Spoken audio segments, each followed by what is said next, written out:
శ్రీమాత్రే నమ. జయ గురు దత్తాత్రేయ నమ. ఈ వీడియోలో మనం జూన్ నెలలో సింహరాశి వారికి మాస ఫలితాలు ఏ విధంగా ఉండబోతున్నాయి అన్న విషయాన్ని మనం పరిశీలిద్దాం. మరి మేషరాశి వారికి ఈ నెల ప్రారంభంలో ఒక అద్భుతమైనటువంటి కుజుడు స్వక్షేత్రగతుడై భాగ్యస్థానంలో సంచరించడం జరుగుతుంది. అయితే భాగ్యంలో ఉన్నటువంటి కుజుడు చతుర్థ దృష్టితో వ్యయభావాన్ని వీక్షిస్తుంటాడు. ఈ కారణం వల్ల ఎవరైతే సొంత గృహం కోసం ప్రయత్నం చేస్తున్నారో లేదా ఆస్తి పంపకాల విషయంలో కానీ మీకు పెద్దవారి ద్వారా మీ పేరును మారవలసిన స్థిరాస్తి ఈ సమయంలో మీ పేరుతో మారడం జరిగే అవకాశం ఉంది. లేదా ఇతరుల ఆధీనంలో ఉన్నటువంటి ఆస్తిలో ఉన్నటువంటి ఏమైనా ప్రాబ్లమ్స్ ఉంటే అవి ఈ సమయంలో మీకు స్వాధీనం అయ్యే అవకాశం ఉండదు. అంటే మొత్తం మీద భూములు స్థిరాస్తుల విషయాల్లో కలిసి వస్తాయి. అలాగే వాటి అభివృద్ధి కొరకు మీరు ఇన్వెస్ట్మెంట్ చేయడం వల్ల కొంతవరకు కొత్తగా భూమి కానీ గృహం కానీ కొనుక్కునే వాళ్ళకి అనుకూలమైన సమయం. అలాగే భూముల ద్వారా వచ్చే ఆదాయాన్ని కొంతవరకు రుణాలు ఏమైనా ఉంటే కొంతమందికి అవి తీర్చే ప్రయత్నంలో కూడా సఫలీకృతం అయ్యే అవకాశం ఉంది. మొత్తం మీద అటు భూములకి సంబంధించిన వ్యవహారాలు, రుణాలకి సంబంధించిన విషయాల్లో కంపల్సరీగా ఈ నెలలో ఒక మంచి పరిష్కారం దొరికే అవకాశం ఉంది. సో ఇక రవి, రాష్ట్రాధిపతి రవి కూడా దశమ స్థానంలో దిగ్బలుడై ఇంచుమించుగా మనకి జూన్ 14వ తారీఖు వరకు చాలా బలవంతుడై ఉంటాడు. ఎప్పుడైతే రాష్ట్రాధిపతి బలవంతుడై ఉంటాడో పైపెచ్చు రవిగ్రహం అవటం వల్ల మిగతా గ్రహాలు కూడా జాతకుడికి కంపల్సరీగా అనుకూలించడం జరుగుతూ ఉంటుంది. ముఖ్యంగా వృత్తిలో అభివృద్ధి వచ్చే అవకాశం ఉంది. అలాగే ఏదైనా ఈవేళ ప్రభుత్వ ఉద్యోగులైనా పెద్ద పెద్ద సంస్థల్లో ఉద్యోగం చేస్తున్న వారికి ఉద్యోగంలో హోదా పెరుగుతుంది. వాళ్ళకి అనుకూలమైనటువంటి స్థానంలోకి మారే అవకాశం ఉంటుంది. ఇది ముఖ్యంగా రాజకీయ రంగంలో ఉన్న వాళ్ళకి ఒక పదవీ యోగం లాంటిది. వారి స్థాయిని బట్టి ఈ సమయంలో వచ్చే అవకాశం ఉన్నది. దాని తర్వాత ఇంచుమించుగా 14 జూన్ తర్వాత కూడా రవి లాభస్థానంలోకి రావడం వల్ల ప్రభుత్వ పథకాలు మీకు అనుకూలంగా వస్తాయి. అలాగే కార్యసాధన పెరుగుతుంది. ఆర్థిక పరంగా మీరు అనుకున్నవి సాధిస్తారు. అలాగే మీకు మీ తండ్రి గారి సహకారం కానీ మీ సంతానం యొక్క సహకారం కానీ అధికారుల సహకారం కానీ మీకు లభించే అవకాశం ఉంది. మొత్తం మీద ఈ నెలలో అటు రవి బలం చాలా అనుకూలంగా ఉంది. దానికి అదనంగా ఈ కుజుడు కూడా మీకు అగ్నితత్వ గ్రహంగా మీకు ఫేవరబుల్గా ఉండడం వల్ల ఈ రాశికి యోగకారకుడు అవ్వడం వల్ల కంటిన్యూస్గా రవి యొక్క స్థితితో పాటు కుజుని యొక్క స్థితి కూడా మీకు 9, 10, 11 స్థానాల సంచారం ఇంచుమించుగా మీకు అదొక 3 నెలల పాటు చాలా మంచి యోగాన్ని ఈ రాశి వారికి కలిగించే అవకాశం ఉంది. అంటే చాలా కాలంగా ఆగిపోయినటువంటి పనులు పునఃప్రారంభమవుతాయి. మీరు ధైర్యంగా సామర్థ్యవంతంగా ముందుకు వెళ్తూ ఉంటారు. అంటే సింహరాశి వారికి కొన్ని ధైర్యంగా చేయగలిగినప్పుడు కూడా ఏదో ఒక బలహీనత, ఏదో ఒక మొగమాటం, ఏదో ఒక దీనివల్ల పనులు వాయిదా వేస్తూ ఉంటారు. ఎదటవారికి ఇబ్బంది కలగకూడదు అన్నటువంటి మీ యొక్క ఉద్దేశంతో మీ యొక్క సొంత కార్యక్రమాలు కూడా వాయిదా వేస్తూ ఉంటారు. అటువంటి చర్య తీసుకోకుండా ఆగుతూ ఉంటారు. కాబట్టి ఈ సమయంలో మీరు సాధ్యమైనంత వరకు న్యాయసమ్మతంగా వెళ్ళే మీ మనస్తత్వానికి అనుగుణంగా ధైర్యంగా ముందుకు వెళ్ళండి. ఫలితం మీకు భగవంతుడు నిర్ణయించే అవకాశం ఉంది.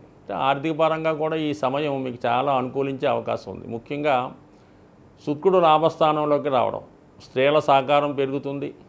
ముఖ్యంగా భార్య లేదా కుమార్తె అలాగే కోడల యొక్క సహకారం, అంటే మీ కుటుంబంలో ఉన్నటువంటి స్త్రీలు ఏ బంధుత్వంలో ఉన్నా వీళ్ళు సహకరిస్తారు. రవితో కలిసిన శుక్రుడు మీకు లాభస్థానంలోకి రావడం వల్ల కంపల్సరీగా మీకు అధికారంలో ఉన్నటువంటి స్త్రీలు మీకు సహకరించే అవకాశం ఉంటుంది.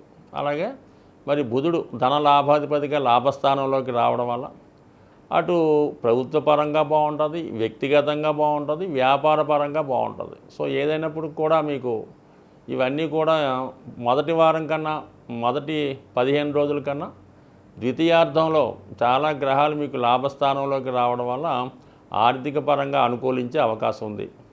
సో ఇక శని భగవానుడు 7వ స్థానంలో సంచరిస్తూ మీ యొక్క సొంత ప్రయత్నాలు ఆలస్యం చేయడం, అలాగే దగ్గర వారి వల్ల పార్ట్నర్స్ వల్ల వైవాహిక జీవితంలో కొన్ని సమస్యలు, ఎడబాట్లు, చికాకులు ఉన్నప్పటికీ కూడా అవి అనూహ్యంగా ఈ నెలలో ఏమైందంటే మరి శని భగవానుడు కూడా పూర్వభాద్ర నక్షత్రంలోకి మారడం జరిగింది.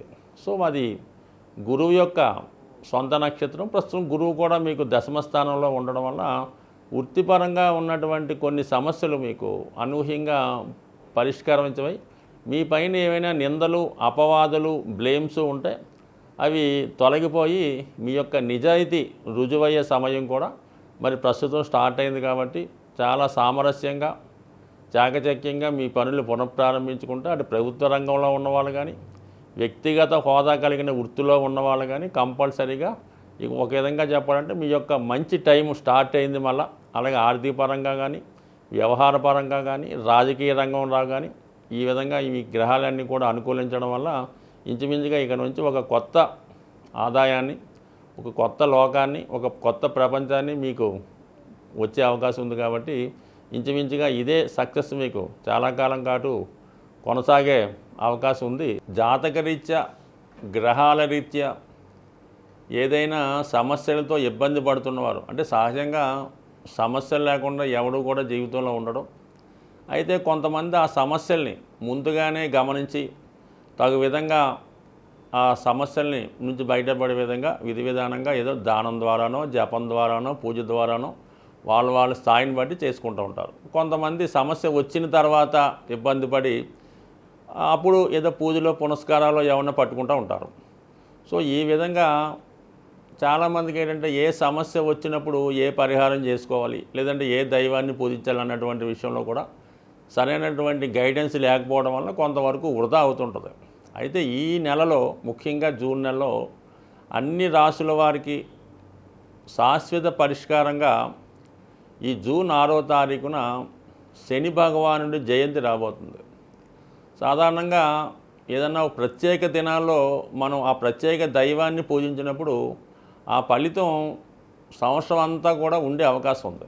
ఎలాగైతే మనం మహాశివరాత్రి రోజు శివుని పూజిస్తే సంవత్సరం అంతా మనకు ఆ పుణ్యఫలం దక్కుతుందో, అదేవిధంగా ఈ శని జయంతి రోజు శని భగవాన్ని విధి విధానంగా పూజించడం వల్ల కంపల్సరిగా అతని యొక్క అనుగ్రహం అందరి మీద ఉండి అన్ని సమస్యల నుంచి బయటపడే విధంగా ఉండే అవకాశం ఉంది. అంటే అనుగ్రహం ఇవ్వడంలో కానీ శని ఒక పదవి ఇవ్వాలన్నా, ఒక రాజకీయ హోదా ఇవ్వాలన్నా, ఒక మంచి భార్య ఇవ్వాలన్నా, మంచి ఆరోగ్యం ఇవ్వాలన్నా, మంచి అలవాట్లు ఇవ్వాలన్నా కంపల్సరీగా శని భగవానుడు మాత్రమే ఇవ్వగలడు.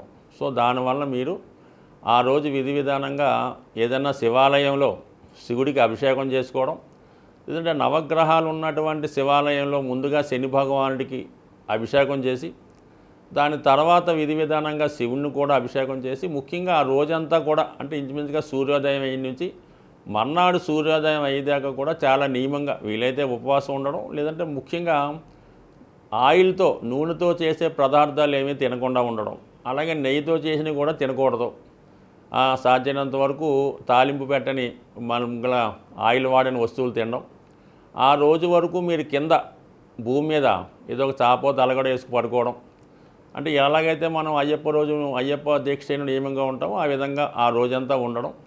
ఎట్టి పరిస్థితుల్లో కూడా అబద్ధం ఆడడం కానీ, స్త్రీలతో కలుసుకోవడం కానీ, ఏదైనా వ్యసనాల మీద ఆలోచన రావడం కానీ, ఈ విధంగా ఒక్కరోజు మీరు ఉండగలిగితే చాలా మంచి ఫలితాన్ని సంవత్సరం అంతా పొందుతారు. కానీ తెలుసో తెలియకో పొరపాటున ఆ రోజు ఏదైనా తప్పుగా ప్రవర్తించినా, అంటే మామూలుగా ఉన్నటువంటి అలవాట్లు ఉంటాయి కదా, ఈ జూదమని, పేకాటని, వ్యసనమని, మందని, పొరపాటున కనీసం అటువంటి వాటికి ఆ రోజు తెలుసో తెలియకో ఆ తప్పు చేస్తే ఖచ్చితంగా ఆ సంవత్సరం అంతా కూడా ఏదో విధంగా ఇబ్బంది పడే అవకాశం ఉంది. అంటే శని యొక్క ఇబ్బంది ఏ విధంగా ఉంటుందో, లాభం ఇస్తే ఏ విధంగా ఉంటుందో అది అందరికీ కూడా ఈ పాటికి అనుభవంలో వచ్చి ఉంటుంది. కాబట్టి ఆ ఒక్కరోజు మాత్రం విధి విధానంగా జాగ్రత్తగా ఉండండి. ఎందుకంటే 5వ తారీఖు మాస శివరాత్రి, ఆ మన్నాడు ఈ జయంతి వస్తుంది. కాబట్టి మరి ఈ 2 రోజులు మీరు నియమంగా ఉంటే సంవత్సరం అంతా కూడా మీకు దాని ఫలితం ఉండే అవకాశం ఉంది. స్వస్తి.